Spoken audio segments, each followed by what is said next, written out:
இதுக்கு முன்னாடி நான் திமுக தான் போட்டேன், அதுக்கு முன்னாடி ரெட்டலைக்கு போட்டேன். ஆனா இந்த தடவை ஆட்சியோட சிறப்பு இல்ல. எல்லாத்தையுமே காசை கொடுத்து அடிமையாக்கணும் தான் நினைக்கிறாங்க. அதாவது 8,000 கொடு 10,000 கொடு அப்படின்னு சொன்னது என்ன அடுத்த மக்களை பூரா அடிமையா வச்சுட்டு அன்னைக்கு விக்கிற விலை, அன்னைக்கு ஆட்சிக்கு வரக்கூட விக்கிற விலைவாசி நீ போட்டுருப்பாரு இல்லைங்களா? எதுவுமே போடாம தனி கட்சியா தானே வரா இருப்போம், தனிமையா தானே நிப்பேன்னு சொல்றாரு. அப்படி இருக்கிற மாதிரி இருந்தா ஒரு கூட்டணி கண்டிப்பா போட்டுருப்பாருல. கூட்டணி போடல, ஒரு கூட்டணி போட்டிருந்தாருன்னா இவங்க சொல்றதுக்கு வாய்ப்பு இருக்கு. இப்ப புதுசா வர்றவங்களுக்கு தான் எக்ஸ்பீரியன்ஸ் இல்ல. இப்ப அவங்க மட்டும் எல்லாம் தெரிஞ்சுக்கிட்டு வர்றாங்க, யாரும் தெரியாம வரல, எல்லாம் தெரிஞ்சு எல்லாம் பண்றதுதான். வாய்க்கணும், ஃபர்ஸ்ட் வாய்க்காதான் என்ன பண்றாங்கன்னு தெரியும். வந்ததுல இருந்து எல்லா இதுலயும் போய் எல்லாருக்கும் குரல் கொடுத்திருக்காரு. 23 வயசுல இருந்து எல்லாத்தையும் பண்ணிட்டு இருக்காரு ப்ரோ. எனக்கு இந்த ஊர் கிடையாது ப்ரோ. தட்டாங்குடியில் கூடி ரோட்டும் போடல, ஒண்ணும் போடல, சொன்னது ஒண்ணுமே நடக்கல. எல்லாம் ரொம்ப சிரமம், கைத்தறி சோழர்கள் ஒண்ணுமே பண்ணல. சோழர்கள்லாம் ரொம்ப சிரமம். அங்க ரோட்டும் இல்ல, ஒண்ணும் இல்ல. 500 குடும்பத்துக்கு தட்டாங்குடி ஒண்ணும் இல்ல. ஆனா இவங்க எதுவுமே செய்ய கிடையாது. இதுக்கு இங்கே திமுக கட்சிக்கு இந்த கட்சிக்கு வந்துட்டேன் திரும்பி. எனக்கு இந்த கட்சியில சேரணும்னு ஆசையா இருந்தது. அதனால வந்து எனக்கு ஏதாவது நல்லது கெட்டது சௌகரியம் எனக்கு கிடைக்கும். வயசானவங்களுக்கு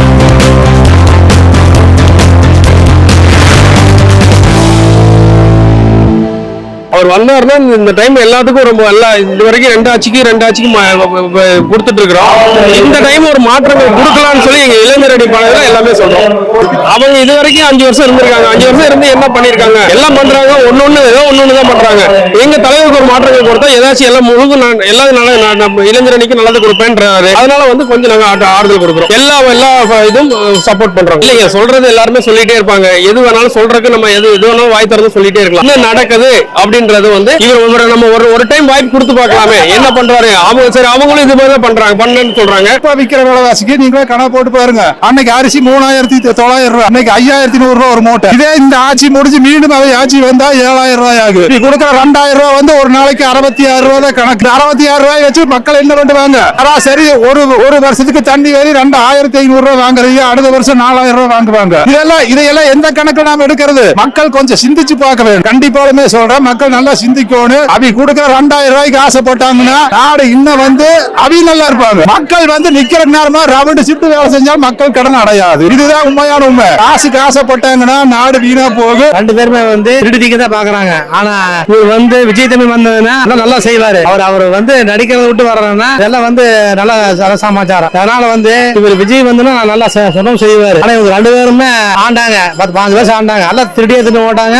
தட்டாங்குடியில் கூடி ரோட்டும் போடல, ஒண்ணும் போடல, சொன்னது ஒண்ணுமே நடக்கல. எல்லாம் ரொம்ப சிரமம், கைத்தறி சோழர்கள் ஒண்ணுமே பண்ணல. சோழர்கள் ரொம்ப சிரமம். அங்க ரோட்டும் இல்ல, ஒண்ணும் இல்ல. அபிராஜாவோட கார்ல ஏசியில போவாங்க, எல்லாத்தையும் பண்ணுவாங்க. வணிக கம்பெனியில வேலை செய்யற 1.5 ஷிஃப்ட் 2 ஷிஃப்ட் வேலை செஞ்சால் பணம் பத்தாது. அன்னைக்கு விக்கிற வேலை. இன்னைக்கு பருப்பு 180 ரூபாய் பருப்பு. இதே ஆட்சிக்கு வந்தா 350 ரூபாய்க்கு பருப்பு விக்கி. அடுத்த வருஷம் விலைவாசி எப்படி பூரா சும்மாவே எங்க இருந்து கொடுப்ப? அப்புறம் பிராந்தி கடை கொடைக்கணும் கனிமொழி அம்மா சொல்லிச்சு 11 to 11 11 to 11 முன்னாடியே மக்களுக்கு நம்ம சேவை செய்யறோம். நான் சொல்றத வச்சு தப்பா இருந்தா சொல்லுங்க. எத்தனை மக்கள் குடியினால சீரழியுது. குடி காரணமாக வச்சு இந்த நிறைய பேர் இந்த தேசத்துக்கு ஓட்டு போட மாட்டாங்க. நான் திமுக ஓட்டு போட்டு ரெட்டலைக்கு ஓட்டு போட்டேன். எனக்கு 51 வருஷம் ஆச்சு. இந்த தடவை நான் AVKவுக்கு ஓட்டு போட போறேன். யார் என்ன சொன்னாலும் பரவாயில்ல, கண்டிப்பா செய்வார், நல்லா செய்வார். உங்களுக்கு எப்படி நம்பிக்கை இல்லை? ஆனா ஜனநாயகத்துக்கு முன்னாடி பணநாயகம் வெல்லாது. இந்த தடவை ஜனநாயகம் வெல்லும். இதுக்கு இங்கே திமுக இந்த கட்சிக்கு வந்துட்டேன் திரும்பி. எனக்கு இந்த கட்சியில சேரணும்னு ஆசையா இருந்தது. அதனால வந்து ஆமா, எனக்கு ஏதாவது நல்லது கெட்டது சௌகரியம் எனக்கு கிடைக்கும் வயசானவங்களுக்கு அப்படிங்கிறதுனால வேணாம்னு நான் சொல்லல. எனக்கு இந்த கட்சியில ஆசைப்பட்டேன். அதனால என்ன விஜய் எங்களுக்கு ரொம்ப பிடிக்கும். எங்க ஓட்டு கண்டிப்பா டிவி கேட்கலாம். சின்ன வயசுல இருந்தே அவரை ரொம்ப பிடிக்கும். வந்தா நல்லா இருக்கும், ஒரு மாற்றம் தானே. அதெல்லாம் இப்ப பேச முடியாதுங்க. வரட்டும், அவரும் வரும். வாய்ப்பு கொடுத்து பார்க்கலாமே, அவருக்கு ஒரு வாய்ப்பு கொடுக்கலாமே. அப்படியே நாங்க சொல்லவே இல்லையா, அவருக்கு ஒரு வாய்ப்பு கொடுக்கணும் தான் சொன்னோம். ஃபர்ஸ்ட் டைம் வந்திருக்காரு, அவருக்கு ஒரு வாய்ப்பு கொடுக்கலாம், ஒன்னும் தப்பு இல்ல. சாரிங்க, நான் விஜய் பத்தி மட்டும் தான் பேசுறேன், மத்தவங்க பத்தி எல்லாம் நான் பேச மாட்டேன். அவரை பத்தி தான் நான் பேசுறேன். அதே மாதிரி இவரும் அந்த மாதிரி பண்ணுவாருன்றது எங்களுக்கு இல்ல. ஒரு வாய்ப்பு கொடுக்கலாமே அப்படின்றத எங்களோட ஆதங்கம். இல்லைங்க, அப்படியா இருந்தா ஒரு பிஜேபிக்குள்ள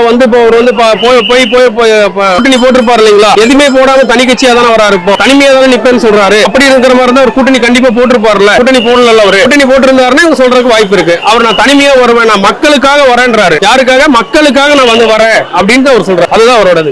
ஒரு மாற்றம் வரணும், அவ்வளவுதான். எங்க தலைவர் படத்துல நிறைய நடிச்சு நல்லது பண்ற மாதிரி நடிச்சிருக்காரு.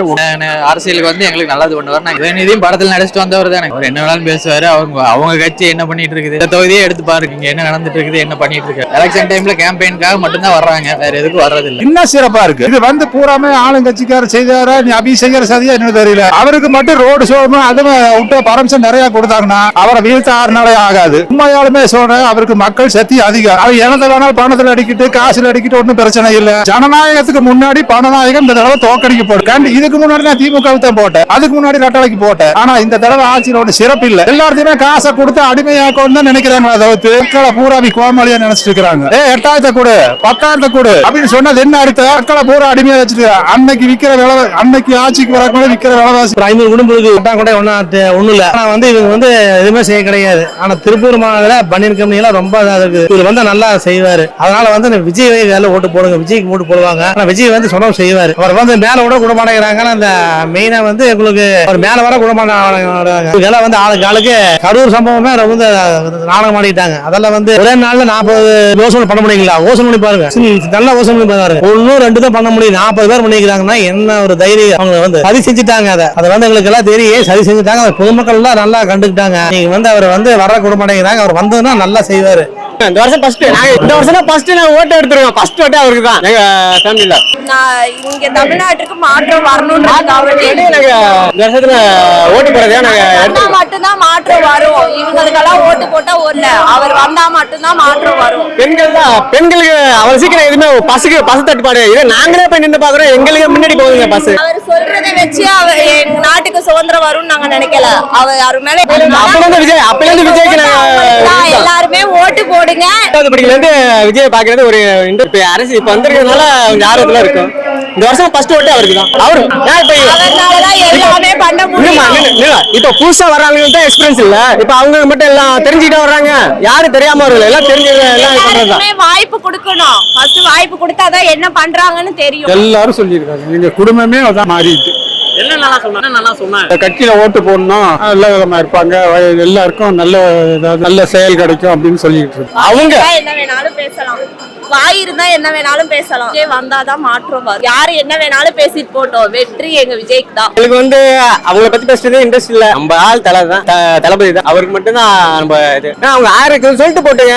இப்ப தளபதி சைடுல உள்ள ஆளுங்களும் தளபதியில இருப்பாங்க, தளபதியில உள்ள ஃபேன்ஸும் தலையிட்டே இருப்பாங்க. 2 சைடுமே யாருக்கு இது கிடையாது. 2 பேரும் ஒண்ணுதான். அதே ஃபர்ஸ்ட் தான் எடுத்துக்கலாம். இதுல கட்சியில இருக்கிறவங்க எல்லாருமே விஜய்க்கு ஓட்டு போறதுக்கு வாய்ப்பு ரொம்ப அனுபவிச்சிருக்காங்க. நான் 5 வருஷத்துல இதுக்கு முன்னாடியும் சரி, இந்த 5 வருஷமா சரி ரொம்ப இப்ப விஜய் வந்தா மாற்றம் வரும்ன்றதுக்காக வேண்டி அவங்க இப்ப வந்து அந்த கட்சியில உள்ளவங்களும் இந்த கட்சிக்கு ஓட்டு போறதுக்கு வாய்ப்பு இருக்கு. ஃபர்ஸ்ட் டைம் பார்க்க போறோம் ப்ரோ. சின்ன வயசுல இருந்து தளபதி ஃபேன். அதனால தான் அவர் நிறைய நல்லது பண்ணிருக்காரு, எல்லாருக்கும் போயிருக்காரு. அதனால அப்படியே விட அவரு வந்ததுல இருந்து எல்லா இதுலயும் போய் எல்லாருக்கும் குரல் கொடுத்திருக்காரு. 23 வயசுல இருந்து எல்லாத்தையும் பண்ணிட்டு இருக்காரு ப்ரோ. எனக்கு இந்த ஊர் கிடையாது ப்ரோ. தளபதி வந்தா கண்டிப்பா இருக்கும் ப்ரோ. இதனால ஃபுல்லா ஊழல் தான். உங்களுக்கே தெரியும், ஒரு வருஷத்துக்கு முன்னாடி நடந்துச்சு ஒரு சம்பவம். குழந்தைங்க எல்லாம் இது பண்ணாங்க. இப்ப இந்த ஆட்சி வந்தா கண்டிப்பா மாற வாய்ப்பு.